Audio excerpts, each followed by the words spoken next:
Class নম্বর 57। তো friends, আজকে আমাদের টপিক হচ্ছে ভৌতবিজ্ঞান। তোমরা ভিডিওটা লাস্ট পর্যন্ত দেখো, আর ভালো লাগলে কিন্তু অবশ্যই লাইক করবে, শেয়ার করবে।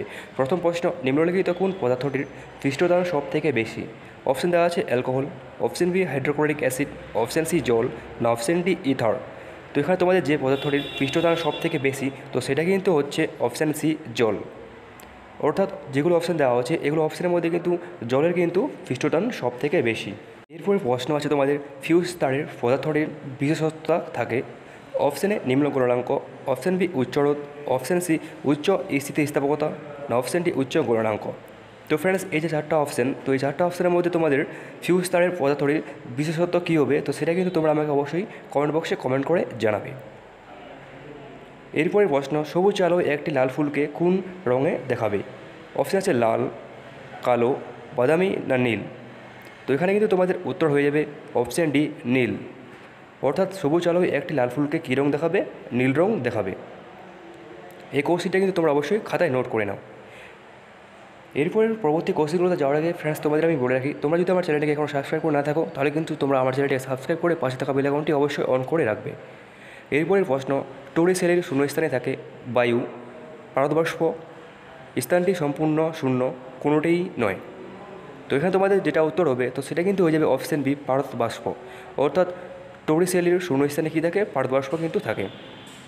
এরপরে প্রশ্ন আছে, থার্মাল আয়োডাইজেশন তথ্য প্রকাশ করেন সিভি রমন, মেঘনাদ সাহা, সত্যেন্দ্রনাথ বসু, না রাদারফোর্ড। তো এখানে তোমাদের যে থার্মাল আয়োডাইজেশন পদ্ধতিটা, তো সেটা কিন্তু প্রকাশ করেন কে? মেঘনাদ সাহা। অপশান বি তোমাদের হয়ে যাবে এখানে সঠিক উত্তর।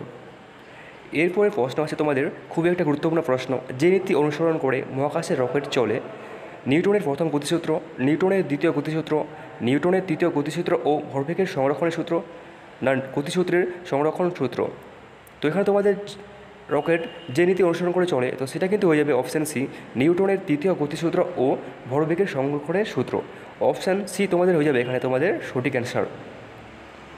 এরপরের প্রশ্ন, পুকুরের জল প্রবল গ্রীষ্মেও ঠান্ডা থাকে কেন? অপশানে দেওয়া আছে জলের বাষ্পীভবন, অপশান বি জলের তাপের প্রবাহ, অপশান সি বায়ুমণ্ডলে তাপ শোষণ, না অপশান ডি কোনোটিই নয়। তো এখানে তোমাদের যে কারণটার জন্য পুকুরের জল গ্রীষ্মকালেও ঠান্ডা থাকে, তো সেই কারণটা কিন্তু হয়ে যাবে অপশানে জলের বাষ্পীভবন। অর্থাৎ অপশান এ হয়ে যাবে তোমাদের এখানে সঠিক উত্তর, জলের বাষ্পীভবন। দেখে নিই পরবর্তী প্রশ্নটা কী আছে। তো এরপরে প্রশ্ন আছে তোমাদের, গাড়ির পিছনের দিকের দৃশ্য দেখার জন্য কীরকম দর্পণ ব্যবহার করা হয়? তো এখানে দর্পণগুলো আছে তোমাদের অপশান এ উত্তল, অপশান বি অবতল, অপশান সি সমতল, না অপশান ডি অসমতল। তো ফ্রেন্ডস, এখানে কিন্তু তোমাদের উত্তর হয়ে যাবে অপশান এ উত্তল। ফ্রেন্ডস, এই উত্তল দর্পণটা গাড়ির পিছনের দিকে দৃশ্য কেন ব্যবহার করা হয়, তো সেটা কিন্তু আমি আগের একটা ভিডিওতে সব কিছু আলোচনা করে দিয়েছি। তো তোমরা কিন্তু আমার আগের ভিডিওগুলো অবশ্যই দেখে নেবে, তাহলে কিন্তু তোমাদের অনেক হেল্প হবে। এবার চলে যাওয়া যায় পরবর্তী প্রশ্নটাতে। তো এরপরে প্রশ্ন আছে তোমাদের, গ্রিক অক্ষর নিউ দিয়ে নিচের কোনটিকে প্রকাশ করা হয়? অপশান আছে শব্দ তরঙ্গ, অপশান বি কম্পাঙ্ক, অপশান সি পর্যায়কাল, না অপশান ডি কোনোটিই নয়। তো এখানে তোমাদের কিন্তু উত্তর হয়ে যাবে অপশান বি কম্পাঙ্ক। অর্থাৎ গ্রিক অক্ষর নিউ দিয়ে যেটিকে প্রকাশ করা হয়, তো সেটিকেই অপশান বি কম্পাঙ্ক। এরপরে প্রশ্ন আছে, কোন শ্রেণীর লিভারের যান্ত্রিক সুবিধা একের কম, একের বেশি, তিন প্রকারেই হয়? অপশান দেওয়া আছে প্রথম, অপশান বি দ্বিতীয়, অপশান সি তৃতীয়, আর অপশান ডি দেওয়া আছে তোমাদের কোনোটাই নয়। তো এখানে কিন্তু তোমাদের উত্তর হয়ে যাবে প্রথম। অর্থাৎ এই প্রথম শ্রেণীর লিভারের কিন্তু যান্ত্রিক সুবিধা একের কম আর একের বেশি কিন্তু হয়ে থাকে।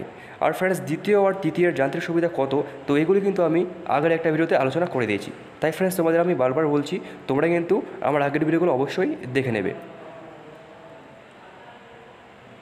এরপরে প্রশ্ন আছে তোমাদের, বিভিন্ন বাদ্যযন্ত্র থেকে উৎপন্ন শব্দগুলির কোনটি সর্বদা পৃথক হয়?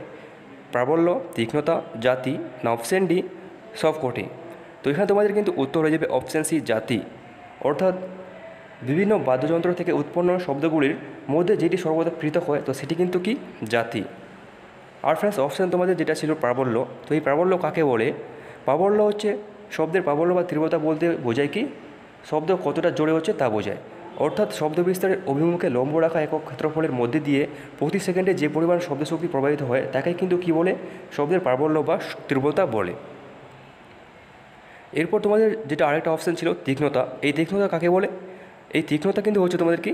সুরযুক্ত শব্দের যে বৈশিষ্ট্য দিয়ে একই তীব্রতার শব্দকে কখনো মোটা আবার কখনো চিকন বা তীক্ষ্ণ শোনা যায় তাকে কিন্তু বলে তীক্ষ্ণতা। মানে ফ্রেন্ডস, সুরযুক্ত শব্দের যে বৈশিষ্ট্য দিয়ে একই তীব্রকার শব্দে কখনো আমরা কী বুঝি, মোটা বুঝি, আবার কখনো চিকন, আবার কখনো কি তীক্ষ্ণ শুনি, তো সেটাই কিন্তু হচ্ছে কি তীক্ষ্ণতা। এরপরে প্রশ্ন আছে তোমাদের, যদি পৃথিবীর ব্যাস ও ভর বর্তমান মানের দ্বিগুণ হতো তবে পৃথিবী পৃষ্ঠে কোনো বস্তুর ওজন কত হবে? অপশান দেওয়া আছে অপরিবর্তিত থাকবে, অপশান বি 1/4 ভাগ হবে, দ্বিগুণ হবে না অর্ধেক হবে। তো এখানে কিন্তু তোমাদের যেটা সঠিক অ্যান্সার হবে সেটা কিন্তু হয়ে যাবে অপশান ডি, অর্ধেক হবে। অর্থাৎ যদি পৃথিবীর ব্যাস আর ভর বর্তমান মানের কী হয়, দ্বিগুণ হয়ে যায়, তাহলে কিন্তু পৃথিবীর প্রতিটি বস্তুর ওজন কত হবে, অর্ধেক হয়ে যাবে। পরবর্তী প্রশ্ন আছে তোমাদের, কোন থার্মোমিটারকে গরিষ্ঠ থার্মোমিটার বলা হয়? অপশান এ পারদ thermometer, option B Celsius thermometer, Fahrenheit thermometer না দাগতারি থার্মোমিটার। তো এখানে তোমাদের যে থার্মোমিটারটাকে গরিষ্ঠ থার্মোমিটার বলা হয় তো সেটি কিন্তু হয়ে যাবে তোমাদের অপশান ডি, দাগতারি থার্মোমিটার। অর্থাৎ এই দাগতারি থার্মোমিটার। এরপরে প্রশ্ন আছে, বর্তমানে বৈদ্যুতিক বাল্ব বায়ুশূন্য না করে নিষ্ক্রিয় গ্যাস ভর্তি করা হয় কেন? তো এখানে কারণগুলো আছে, ফিলামেন্টের বাষ্পীভবন বেশি হয়, ফিলামেন্টের রোধ বৃদ্ধি পায়, ফিলামেন্টের রোধ কমে যায়, না অপশান ডি ফিলামেন্টের বাষ্পীভবন কম হয়। তো এখানে তোমাদের যে কারণটা সঠিক হবে তো সেটা কিন্তু হয়ে যাবে অপশান এ, ফিলামেন্টের বাষ্পীভবন বেশি হয়। অর্থাৎ ফ্রেন্ডস, বর্তমানে বৈদ্যুতিক বাল্বে কিন্তু বায়ুশূন্য না করে কী করা হয়, নিষ্ক্রিয় গ্যাস ভর্তি করা হয়, যার কারণটা কি, ফিলামেন্টের বাষ্পীভবন বেশি হয়। এরপরে প্রশ্ন আছে তোমাদের, ক্রিপ্টনের শেষ কক্ষে কটি ইলেকট্রন থাকে? তো এখানে তোমাদের সংখ্যাগুলো আছে 2টি, 4টি, 6টি না অপশান ডি 8টি। তো এখানে তোমাদের কিন্তু উত্তর হয়ে যাবে অপশান ডি 8টি। অর্থাৎ ক্রিপ্টনের শেষ কক্ষে ইলেকট্রন সংখ্যা কত, 8টি। এর পরবর্তী প্রশ্ন আছে তোমাদের, পরমাণুর নিউক্লিয়াসে অবস্থিত নিউট্রন ও প্রোটন কণার মধ্যে কোন বল কাজ করে? তো এখানে বলগুলো আছে ভ্যান ডের ওয়াল বল, সমসংযোগ বল, নিউক্লিয় বল না সবগুলি। তো এখানে তোমাদের যে বলটা কাজ করে নিউট্রন ও প্রোটন কণার মধ্যে, তো সেই বলটা কি, অপশান সি, নিউক্লিয় বল। অর্থাৎ তোমাদের এখানে উত্তর হবে অপশান সি। এর পরবর্তী প্রশ্নটা আছে তোমাদের, নিচের কোন মৌলের পরমাণুতে কোনো নিউট্রন নেই? Option A hydrogen, option B oxygen, option C nitrogen না অপশান ডি ক্লোরিন। তো এই 4টা মৌলের মধ্যে কিন্তু যে পরমাণুতে কোনো নিউট্রন নেই তো সেটা কিন্তু হয়ে যাবে তোমাদের কি, অপশান এ হাইড্রোজেন। অর্থাৎ এই অপশানগুলোর মধ্যে হাইড্রোজেন মৌলের কিন্তু কোনো নিউট্রন নেই। এরপরে প্রশ্ন আছে তোমাদের, বিপদ সংকেত রূপে লাল আলো ব্যবহার করা হয় কেন? তো কারণগুলো আছে, দেখতে ভালো লাগে, তরঙ্গদৈর্ঘ্য সবচেয়ে বেশি, তরঙ্গদৈর্ঘ্য সবচেয়ে কম, রক্তের রং লাল বলে।